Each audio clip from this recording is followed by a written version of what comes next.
will be your host for today. We are joined by guest speaker Gazala Uradnik. She is the founder of GFS Events, and she will be discussing virtual and hybrid events, lessons learned, and future trends. Gazala has a master's in healthcare management from the University of Michigan School of Public Health, and she has provided strategic development and business development expertise to hospitals and healthcare systems for many years. She's an entrepreneur by nature, and starting her own business was the natural progression of her goals and skills. Gazala started GFS Events in 2012 because she knew that nonprofits needed help through their own nonprofit board and volunteer experience. GFS Events provides strategic event planning expertise to nonprofits through focused event strategy, logistics coordination, mission messaging, and audience and donor development. Over the last 9 years, her team has helped countless nonprofits raise millions of dollars throughout the Pacific Northwest and across the country. GFS Events has received numerous awards for best nonprofit events and best public event through the International Live Events Association. Over the past 17 months, GFS Events has helped nonprofits across the country strategize and produce virtual events. Gazala also serves as the immediate past president for the International Live Events Association Seattle chapter, and has served in numerous positions, including president and vice president for the Business Network International Plateau Partners chapter. She lives in Sammamish with her husband and her 3 children. And I know from a personal standpoint, since I'm knee deep in planning a hybrid event, I am very eager to hear what she has to say. So again, a simple reminder to please feel free to submit your questions throughout the presentation via the chat box. And we will have lots of time at the end of the presentation to get those questions answered for you. So without further ado, I'm very excited to welcome Gazala today. Thank you so much. I really appreciate you having me here today. I am excited to be presenting to you, and I'm going to go ahead and start sharing my screen so I can share the slides I have with you today.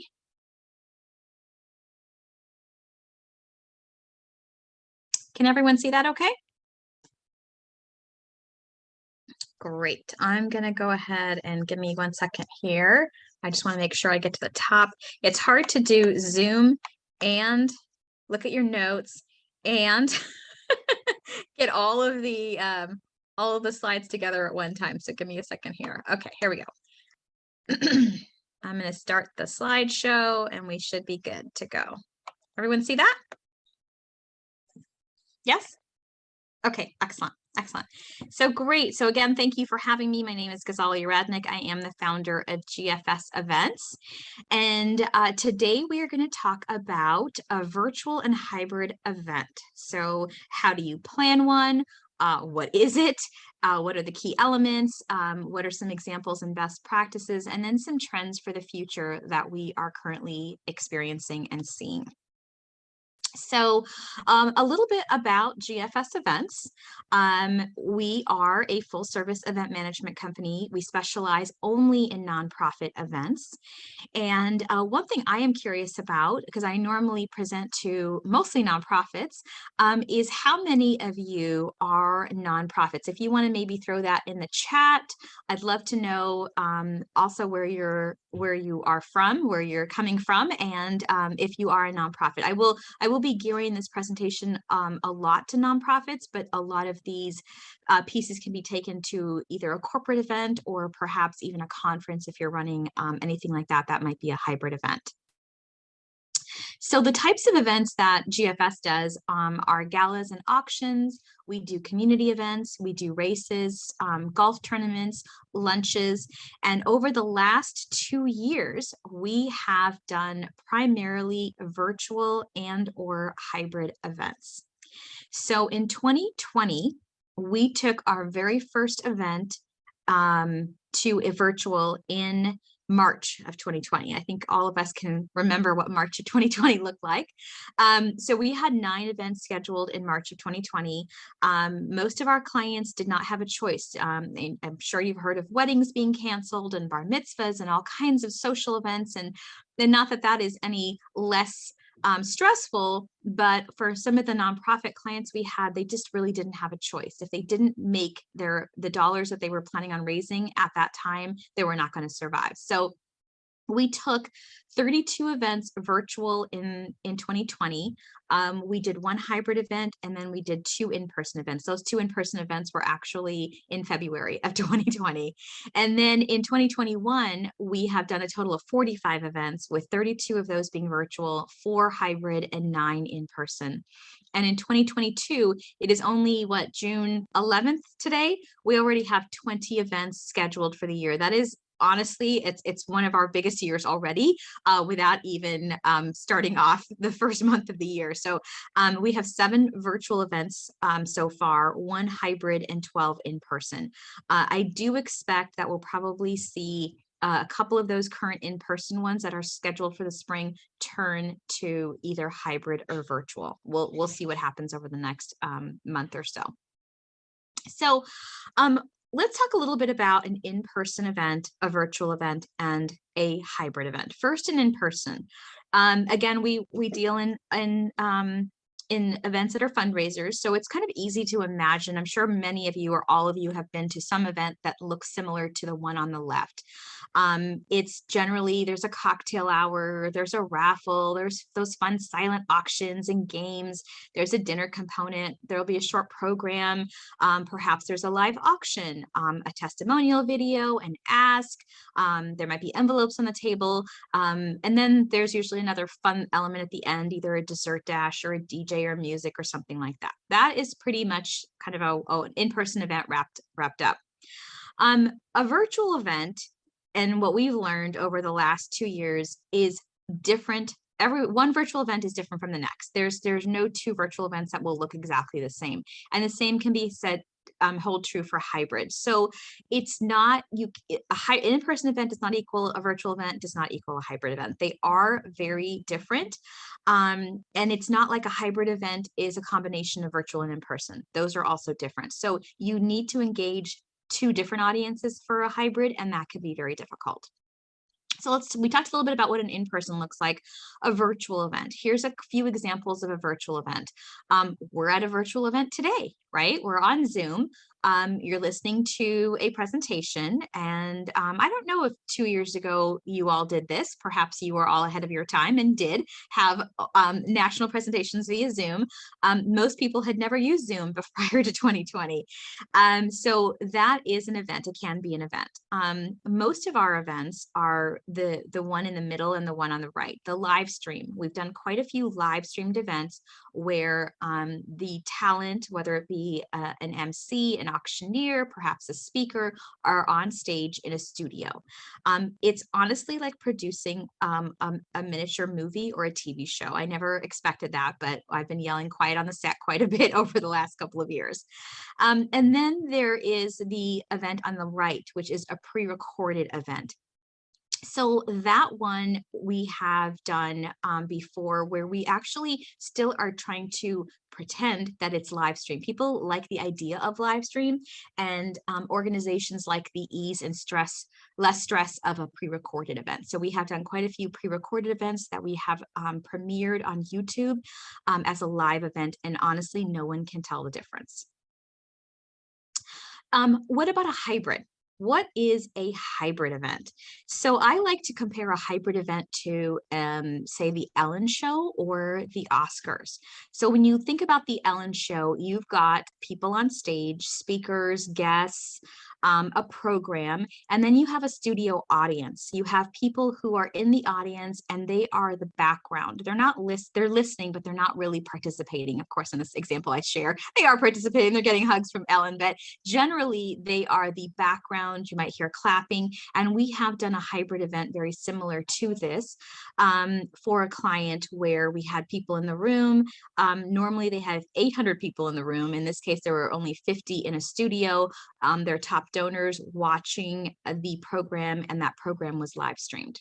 And then you've got the Oscars, another option for a hybrid event where the audience is a little bit more interactive. The people who are presenting or on stage might be in the audience. They might be called to the stage. So there's a little bit more interaction in terms of something like the Oscars. And again, with usually with the Oscars type of an event, you're panning both from the audience and the stage more frequently. So the audience feels like they're a part of the event. Those are just two small examples of a hybrid event.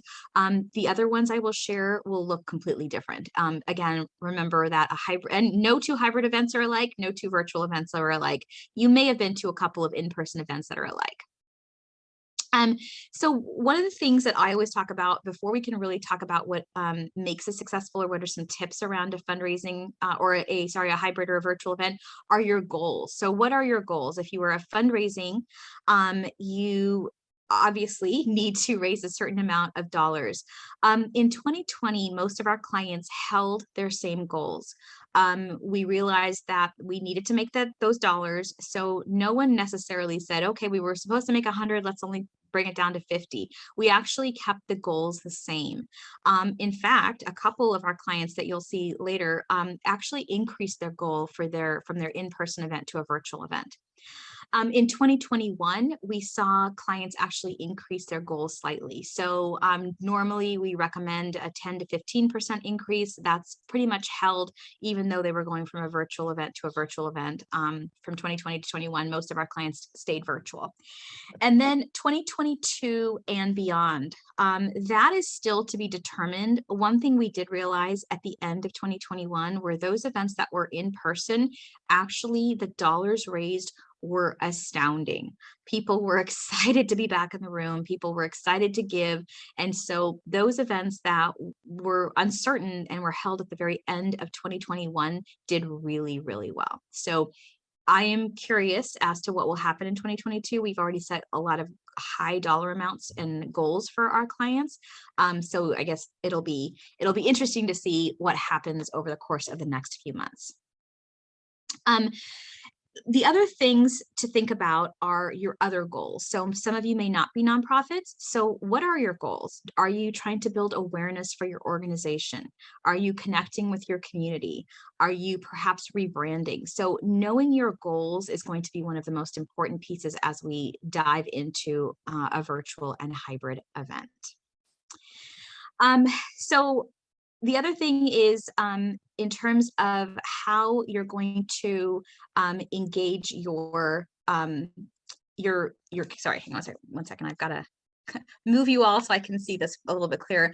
You need to know what your budget is. So what is your budget? If you're talking about an in-person event, you know what those elements are. You've got a venue, a caterer, an AV, and decor. When you were talking about a virtual event, you're talking about graphics, more graphics, web design, video, a platform to serve as your host or perhaps for fundraising. Hybrid is even a completely different story. You'll need some in-person components, you'll need some virtual components. It can actually be double the cost and double the work, but the question is, will you get double the return? So the reason for doing a hybrid, you really need to understand what your goals are and whether or not you're going to achieve them. The other piece is how you're going to engage your team. So again, if you're a nonprofit, you have a board. If you're another organization, you still probably have staff. You have your audience, and then perhaps you have a team of volunteers. So how will you engage them? There's different types of roles that people can play in a hybrid and virtual event than they played in a in-person event. So in an in-person event, I know if you've been to any, people love to help with the decor, right? Setting up a silent auction, doing all those fun pieces. But when you're talking about a virtual event, what are the elements? What do I need a volunteer for? Well, there might be a volunteer on your team who's an amazing graphic designer. Perhaps that you're still holding a silent auction or an online auction, and you might still need an auction procurer. You need people to spread the word. So those are also potential volunteers. Again, once you have answered some of these general questions as budget, your goals, now we're going to look a little bit about what the elements are of a virtual and hybrid event. So we're going to talk about a few things. We're going to talk about timing, structure, a virtual platform, as well as some hybrid elements and logistics, marketing. We'll talk about outreach, and then we'll talk about how to communicate your story, whether that, again, is a nonprofit or an organization. So timing. An in-person event is generally a few hours, right? 2-3 hours, maybe a little bit more depending on the type of event it is. You don't want to have a virtual or hybrid event that's 3 or 4 hours. So you're going to not have anyone pay attention after a certain point. So it needs to be quicker than a traditional in-person. But that being said, our virtual events have actually been longer. So we have taken the idea of those short little bits, but we stretch it over more days. So in 2020, we had a lot of week-long events where we started off on a Monday, actually any day of the week, honestly. We've done it on every day of the week as this kickoff. We started it off, we've talked about the event, we've sent out videos, we've sent out social media. Perhaps the actual event itself is only 15 minutes. Tune in on Thursday at noon. You'll hear why PRSA needs your support and why you'll want to make a large donation today. And at that time, there might be a couple of testimonials and a video, and then boom, you're done. But the actual promotion is done during the entire week. And that really helps because people, again, are getting bombarded by email and social media and everything. So you really need to keep your event in front of them. And so again, week long, 2021 saw a lot more, a fewer week-long ones and more 2 to 3 days. We kind of went away from the week-long and we shortened it a little bit. And then we also saw a month-long events, which were not super helpful. And I wouldn't recommend a month long of anything. I think that it burns out your team, it burns out, your audience. So keeping that time to what you think your audience can handle and what you yourselves can manage in terms of marketing is really important. Structure of your event. A lot of our events, again, as auctions, had an auction component, a live auction component, a raise the paddle. They used a traditional team captain model. Some of those we had to throw away. In 2020, very few organizations and companies were, especially restaurants, were giving away gift certificates anymore. So where you used to be able to have a really amazing auction, it was just very difficult to even get items donated. So we kind of had to toss the auction piece out the window for some events. And then a raise the paddle in the room is exciting. People are raising their paddle for 5,000, 10,000. It's exciting. You get excited, you get swept up, you're drinking wine. You want to give that money too.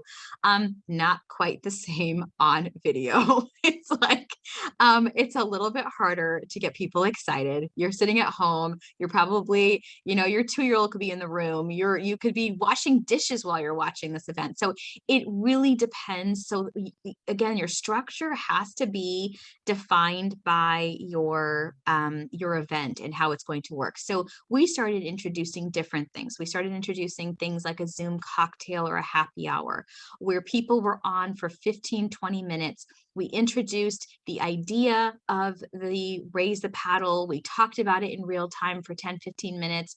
We didn't actually expect anyone to raise their paddle, but we then said, okay, here's a toast, let's have a drink. Now go off and donate. So we had to modify things a little bit to, because you just weren't going to get that same excitement as you do in the room.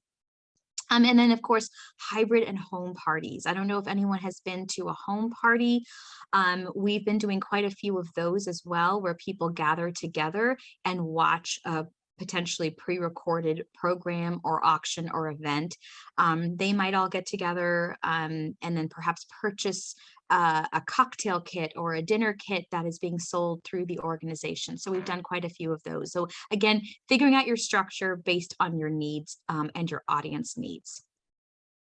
The next piece is the platform. So how are you going to market and get the word out? So things like MailChimp, Constant Contact for email. We have used, again, if you're fundraising, we've used different types of platforms like Give Lively, Classy. For auctions, we've used Greater Giving and Octria. We did do a virtual race and run. And that actually, we used an app called RaceJoy. That was very successful. We had people who participated from across the country in that, and that was super fun. And really grew the audience. And then of course, live stream. Are you going to live stream this? Are you going to put it on YouTube? Will it be premiered, or will you be doing it on Zoom? Where will this be featured? Where can people find your event? Will it be on your website? Will you be sending out a link? Lots of things to consider when you're thinking about your platform as well. And then in terms of the platform piece, I'm going to turn a little bit to the hybrid event logistics, because that's sort of a little bit different. You'll still need a platform for a hybrid, but there are other considerations, like, are you going to do a cocktail kit? How will you deliver that? Will people pick it up? What are your locations for a hybrid? What will that look like? Are there any permits that are necessary? And then of course, safety. We had one client who was talking about delivering these meal kits that had wine. Initially, they talked about having it done by, because it was a school, let's have the football players deliver these baskets of kits. And I was like, they have wine in them. I think we should not do that. That's just not a good idea. So thinking about things that just normally they wouldn't have thought about before. So safety is definitely there as well. And then also audience outreach. That kind of goes in conjunction with both with the next piece I'm going to talk about, which is marketing. Is what is your outreach strategy, and how are you going to personally connect with people? So, you know, I'll be honest, the reason I'm here today is because one of your members actually called me and set something up, made a specific ask, said, hey, would you like to do this? It wasn't just a mass marketing email that I received or anything like that. So people come to events because they were asked. So that's usually how you know, how they come to an in-person event, and the same holds true for a virtual or a hybrid event as well. So you really do need to come up with your audience outreach plan, which goes in conjunction with marketing. So how are you planning on marketing your event? If you've figured out your structure, your budget, all those pieces, are you going to do a newsletter? Will you be sending out emails? Will you use social media or a physical mailer? One thing that we have learned is that with a virtual or hybrid event, there's so little contact with people like there is in an in-person, that a physical mailer is really pretty awesome. So having something that's physical that people can feel, touch, is important in kind of connecting them to your event. I'll give you an example of about a virtual conference that I had signed up for and registered for. They sent a full packet, and in the packet were some really cool things. It was some fun stuff, you know, some fidget toys and things like that, but also things like they sent an Ethernet cord, so you could hardwire into your internet, so you had really good, crisp, clear connection.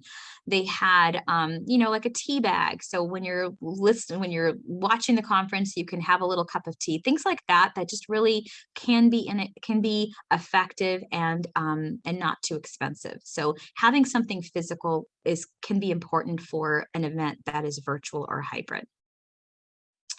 And then the channels that you'll use are going to be important. So again, we talked about email, we talked about website, what your fundraising platform is. Again, if you are doing a fundraiser, what your video platform will be. And Zoom can be very effective. You can have a very effective virtual event on Zoom.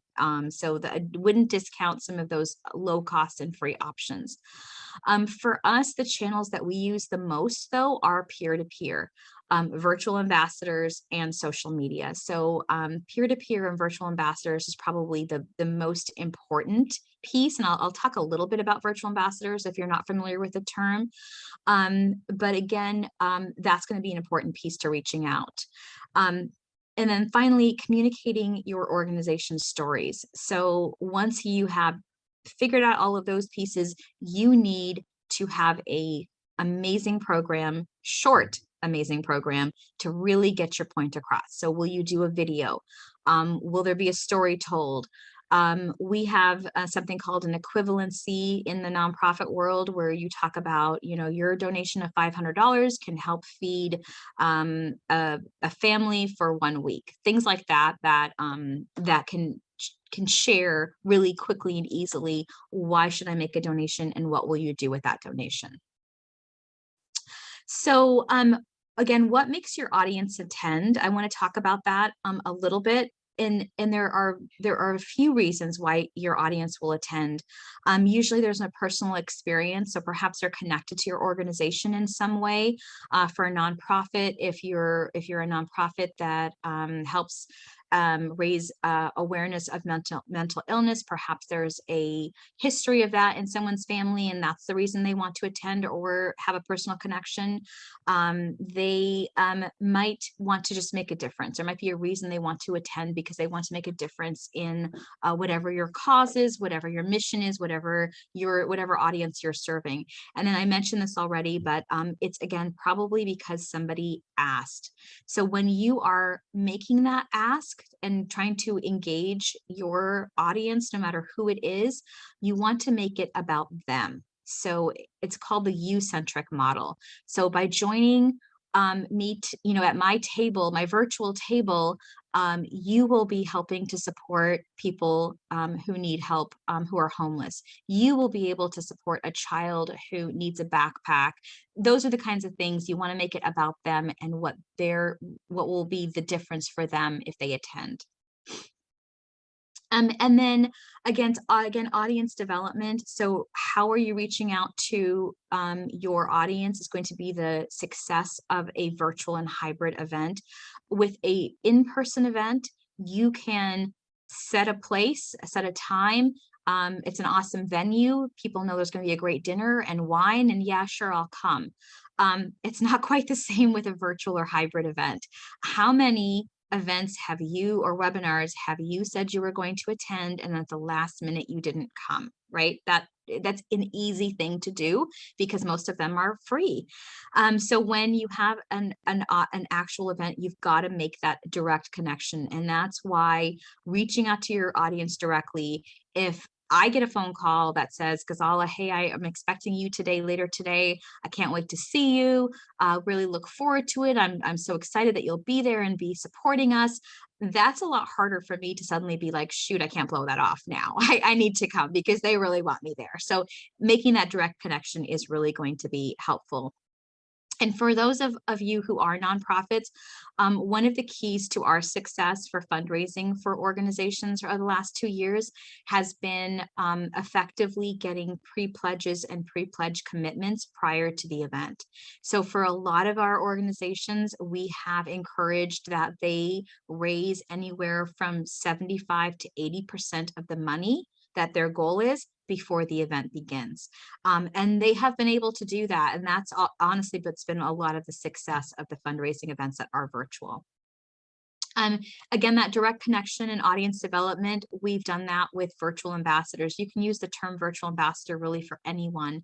What used to be a table captain, when you're filling a room with a person who has to fill a table, we're really converting that to a virtual ambassador. A virtual ambassador is anyone and everyone who supports your organization. They can be someone who shouts it out on social media. They can send a couple of emails. They can be a board member. It can be a donor. It can be anyone who wants to just spread the word about your event. And that's been also one of the success factors for whether it's a virtual or hybrid event. So the question is how you're going to maximize your experience. Have you been able to picture what, if you are planning an event, what your virtual or hybrid event might look like?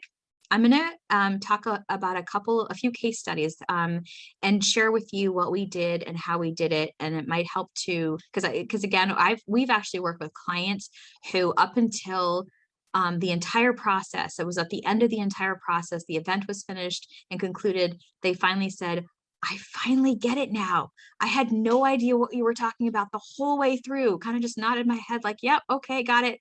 And it wasn't until the event is over that they understood like what a virtual event is, what a hybrid event is. Again, because they're all different, it can be different. So there's no one model to follow. It's a matter of adapting, again, to meet the needs of your audience and your goals. So I'm going to talk about the first organization I want to talk about is called Ignite Worldwide. They are an organization that provides STEM education to young girls in schools.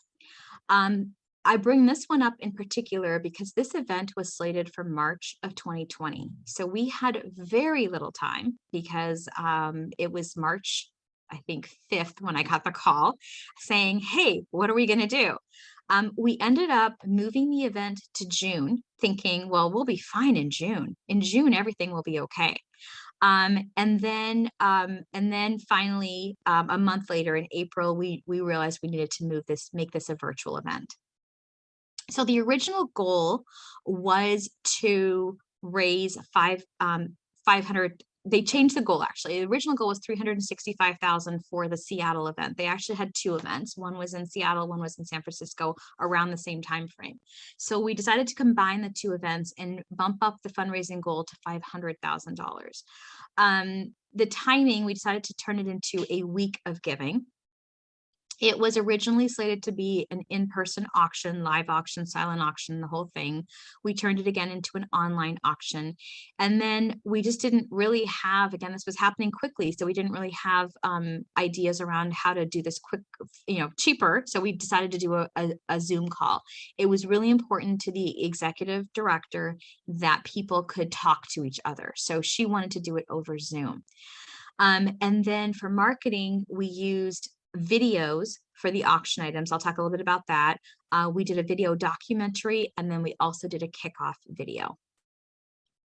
So our auction consisted of pretty high level CIOs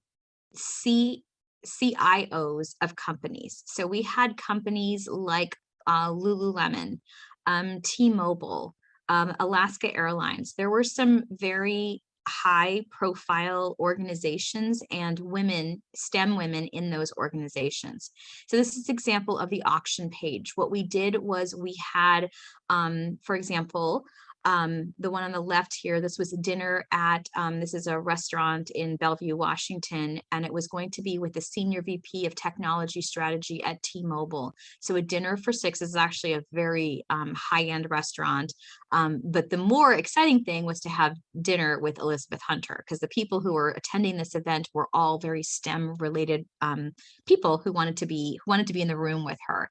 On the right was another very high level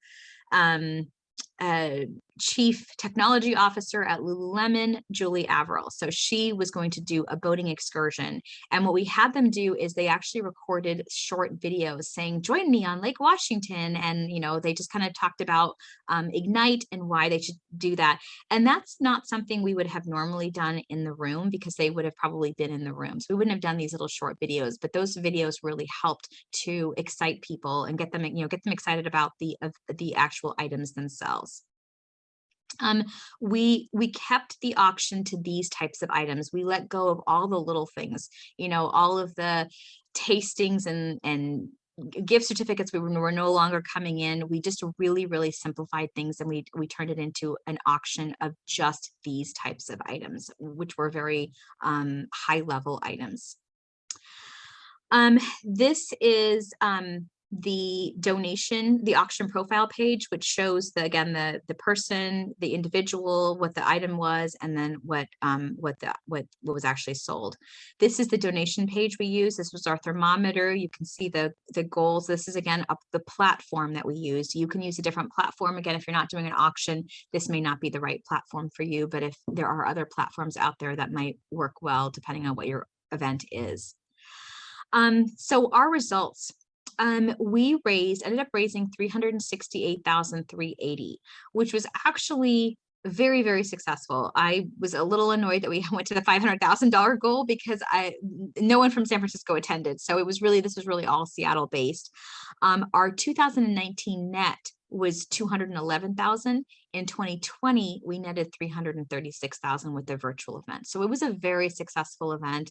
And again, driven by just the virtual component of the Zoom call really helped as well, just kind of getting people together, gathering them together, and communicating the importance of the work. We actually had our auctioneer on the Zoom call as well. This next event is called Key to Change. This is their solo string festival. So this was a hybrid event. And this is an organization that supports underserved youth in South King County through world-class music instruction. They have a solo string festival that brings about 40 middle and high school violinists together, and they perform and compete in Seattle Symphony's Benaroya Hall. So this was April of 2021. And what we did here was we kept it at Benaroya Hall, but just the performances. So nobody could come, no parents, no audience or anything. And then we live streamed those performances out to the community. So this is their breakdown. Their goal was $100,000. The timing was a 3-day event. Our structure were online donations. So we basically combined the solo string festival, which they've always had, with the fundraising component of their event. And the goal again was to raise 100,000. We used teaser videos. The Seattle Symphony helped us to market this event. And then we also had radio spots on Classical King FM as well. We also had their in the teaser video, their executive director was actually featured, and just kind of like, I'm so excited to be presenting this to you over the next couple of days, things like that. So this was their landing page. We used a landing page, and then you see where it says click here to view our live stream. The live stream was always present. So again, this festival happened over 3 days. There were many hours of the festival. Anytime you came here, you could see all of that happening in real time. So when anyone came on, they could see the, just like a any kind of a live stream. If you're watching like an Olympics live stream or something like that, you see what's happening in real time. This was their live stream page, so you can see the person performing. And then we were also able to embed the YouTube chat, so people could talk. So parents could say, oh my gosh, that's my daughter on stage, I'm so proud, things like that. So it was a really great way for people to communicate. And honestly, it was also successful because people could share it with family members who wouldn't be able to attend in person. So it was a nice way to really spread the actual event further than just the local Seattle community. So this is what the page looked like when we went live.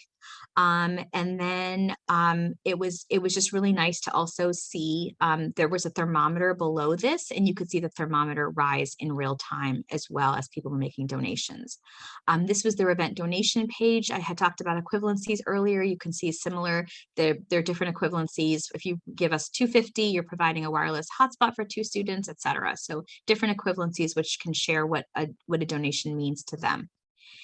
And then this was a little bit of the social media pieces. Again, social media can be really key, especially key to change. It can be very effective when you're looking at spreading the word about a virtual or a hybrid event. Results, we raised over 135% over their goal, and they netted higher than any event they had ever had in the past. So for them, this virtual event was very, very successful. Finally, I want to talk about North Helpline. This is another hybrid event. This is a small nonprofit located in Seattle. Their mission is to assist neighbors in obtaining basic needs that affirm their human dignity and worth.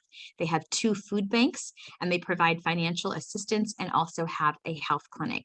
So this is probably one of my favorite events, just because it was very unique. This is an event that was originally called Empty Bowls. At this event in person, they would have about 300 people. People would choose a bowl, and that bowl is filled with soup. And then they drink, they eat, they mingle, and then they bid on auction items. So that's the original event. In March of 2021, we went hybrid. So our goal for the event was 38,000. We decided to do a week of giving. And what we did instead is we had 5 different locations. So we made these locations outside, no longer inside. We offered 100 tickets per location. So we went from 300 people to 500 people, and we spread those locations across the city in various spots at various times. So people could come, they would get their bowl, they would actually get an empty bowl that they chose, and then they would get soup that was already packaged. So they could take their soup, their bowl, and they could go home and enjoy it with their family, and then they could participate in the online auction. We did daily videos, and then we also had a social media challenge. So you can see the bowls were incredible. They were made by local artists, and so people would come. This was our first time participating, so I'd never understood how beautiful some of these bowls were. They were just they were gorgeous. And so you could pick a bowl and then grab your soup, and you can see on the left-hand side on the bottom, you grab your soup, they're already all packaged up. And really that's it. It was kind of an easy way for people to come in, participate. This cost $25. So you got a bowl and a soup for $25. The soup was actually free because they're a food bank. Anyone that walked up, and we did have people who walked up, said, "What is this? I would like some soup." We handed them soup. So the soup was actually all free to anyone who participated. Our location of pickups rotated throughout the week. We were at the food bank one day, another day we were at a local brewery, and then we used different committee connections. For example, one of the members of the committee owned a restaurant, so we did have an event. We had one of the pickups be at a restaurant as well. This is an example of their auction page. Again, they decided to do an online auction, so we had a few auction components as well. And then this is an example of their social media challenge. We did a couple of fun challenges just to get people excited. So you could take a picture of your bowl, tag North Helpline, and then put it all on your socials. We just wanted to get some excitement and some people excited about the event itself.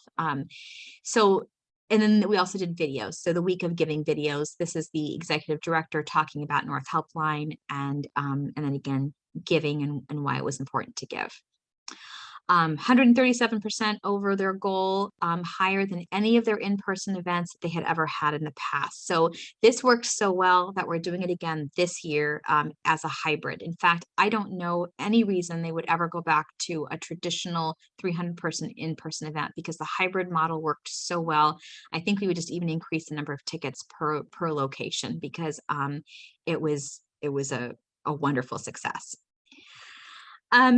Future event trends. I think what you're going to see in the future is that as we're sitting in front of our computers, if we're on a virtual event, people want an elevated experience. They want something a little bit more than a traditional, let me listen to a webinar. I want something more than that. So we're doing things like on the left-hand side, handing out material ahead of time, perhaps something that can be engaging, that people will engage with as they're watching the performance, the speaker, whatever the case might be. Online auctions are really the wave of the future as well. Silent auctions, which are honestly one of the things my team hates the most because they take up so much time and they bring so little return, but online auctions bring a much higher return. And then of course, virtual and hybrid. I think we're going to see virtual and hybrid events for sure in 2022, and I think into the future, because they're working. They work, and they do reach different audiences, and they reach a broader audience as well. So elevated items are like, for example, gala boxes, food boxes, doing some kind of a trivia or a scavenger hunt. This is an example of a couple of events we did where we had some dessert box, party in a box, things like that, that were delivered to individuals along with a bottle of wine that they could actually enjoy while they were watching the program.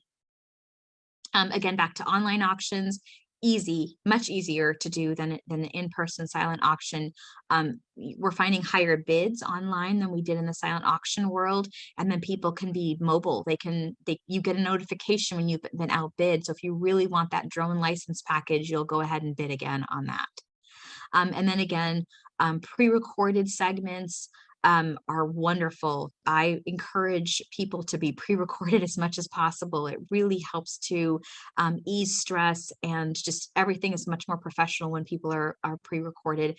And then you can tune into a virtual event at any time. So if someone who registered for this event today wants to watch this at another time, they're able to do so because this event is being pre-recorded, and so it'll be sent out, and so someone might contact me who is not even here today. So as a recap, remember that the key to any event, whether it's virtual, hybrid, or in person, is you've got to define your goals and budget. You need to know what your goals are and how you're going to measure them.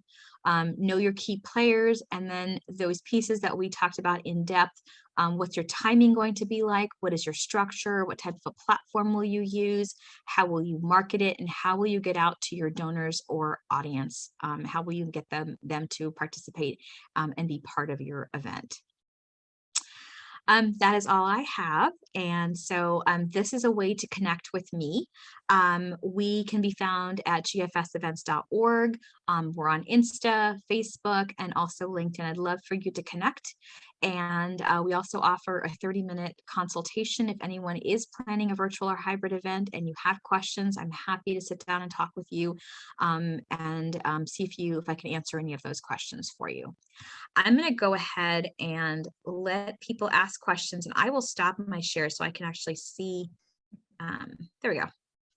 Okay. So if anyone has, I have not had a chance to look at the chat as I was talking. So if there are questions in the chat, I can certainly look. Yes, there were cats watching live. Yes, the cats watching were hilarious. And we did have several questions come in that we've been fielding along the way. And I know that you've got a bit of a hard stop at 1 o'clock for another meeting.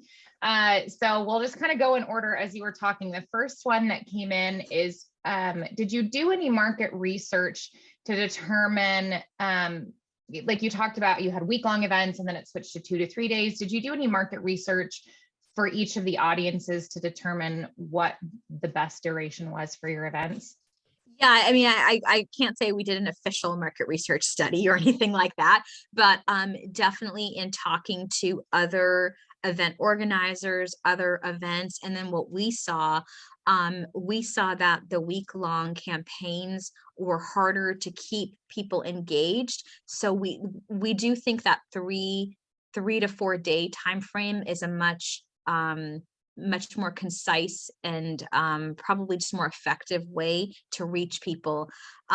What happens in the week long is you're getting old, right? You're hearing the same thing over and over again. So I think that the shorter time frame does work better, and that's what we're seeing moving forward as well. And now we're even doing just a marketing campaign prior to the event, and then having a 1 day, here's the event, 15-20 minutes. We don't tell people we'll record it, but of course we record it, and then we send it out again afterwards as well if needed. So the event is essentially part marketing current campaign and part single day event. Exactly. The next question is, they recently read that last minute promotion of the event 1 week or even 2 hours before the registration deadline has been helpful. Do you have a strategy for event registration reminders that have worked best for you? Yeah, a couple of the platforms we use have text reminders. So we have used that. We have actually texted people an hour before the event starts, and then 10 minutes before the event starts. And then halfway through the event, are you enjoying yourself? Have you made a donation yet? And then finally, as the event ends, did you miss it? If you did, here's where to go, that kind of thing. So you do have to be careful with text reminders because people can be, some people don't want to text 5 texts. So again, going back to, is this the right audience? Will people be irritable? We had one client who had some people who weren't used to getting a lot of text, especially like a bot text, and tried to reply and then was really irritated because we're like, this person is saying weird things to me back. And it's like, it's not a person. It's an automated message. It's a bot. Yeah. So it would say something like, I don't understand your question. And the question was a simple question, right? Like it wasn't like a hard question. It's like, well, because it's a bot. So just knowing that, but that we've done that. We've done reminders via email. We've done reminders through your event ambassadors. So really any and every way to get people to your event was probably something we've tried. Wonderful. You mentioned that there were some really creative ideas over the course of the last 2 years, scavenger hunts, gift baskets from the high school. Do you have any creative ideas that when it came to mind, you thought, oh, I don't know if this is going to work, and then did work out well? So many. It seems like every idea over the last couple of years was just sometimes I felt like a deer in headlights, and it's like, okay, we're going to make this work. The deliveries were definitely one. We had, I think you saw those bags from King County Library Foundation. That was a big one because we delivered books. We used a whole volunteer group to deliver things. I mean, we've done a lot of different things. Delivery has been one. And then I really like probably for me, the best one is just having whatever the item is connected to your event. So if you're able to use that item while the event is happening, that is also very meaningful too. Wonderful. A little bit about the recordings and the video recordings. I'm going to combine these 2 questions that came in. How long do you suggest the videos be? And then do you have any tips for coaching people when they record these, especially if they're not comfortable with making these videos? Yeah, definitely. So in terms of length, I will give the very I guess the hardest thing to say is it depends, right? The length of the video depends. So if this is a traditional ask or testimonial or brand, like you're branding your event and you need to talk about why your organization is so important, those videos are usually in that 3 to 5 minute range. For a virtual event. And we have a lot of examples on our website. If you are just kind of curious, like, what does that mean? How did you do an event as an auction? How did that work? Those events were anywhere from 30 minutes to 45 minutes. When we did an event in October that was traditionally a luncheon, and we turned that event into a 15-minute event. It was still over the lunch hour. We still provided food that people could pick up, but the actual program was cut down from a traditional 45 minutes to 15. We just knew people weren't going to tune in longer. So it's hard to say what's going to work best. Some of it's a little bit of a hit or miss, but you have to look at your content. And, the thing is most people say like, oh my gosh, I have so much great content, but do you really? I mean, is it so compelling that you'll have 150 people sitting watching for the full 45 minutes? Or can you distill it down into some more bite-sized, that's why commercials work, right? It's those little short bits that reach out to us and grab us, and we remember those. So it really depends on what you're trying to convey. And if you have longer content, then that's when you can stretch it over the course of 3 or 4 days. Wonderful. And we keep having questions come in. So I'm going to pick, moderator here. I'm going to pick some that I think might be the most important. Would you mind in my follow-up email to our attendees, maybe answering some of these additional questions? Yeah, I'd be happy to. No problem. Wonderful. So one that I think is probably top of mind for everybody is, how soon should you decide if you need to switch between hybrid and virtual? With COVID cases rising, it looks like we may need to move to a virtual, and we're able to do this as soon as the day before. but how soon do you recommend letting your attendees know? What's your thought process? Because I know you had to switch your very first one this year from a hybrid event to a virtual event. Yes. So Yeah. I'd love to hear some more about that. I mean, I'm going to say as soon as possible. If you're even thinking about it, if you're worried, what I think the best course of action is to make a decision and then stick with that decision. Where we've had the most issues is when someone's like, we think we're going to go in this direction, but let's just keep let's keep moving forward in person. And then suddenly we have to move to the virtual. And it's like, well, we could have laid the foundation for that and made a really, really strong virtual event and had more time to plan it. So if you think that your event is not going to be well attended, it needs to be virtual, just make that decision as soon as possible. Can you do it within a few days notice? Of course. I mean, we can all do that, right? But it's not necessarily the best option, because you really want to lay that groundwork for having a strong event, and telling your attendees ahead of time, preparing them for what's to come.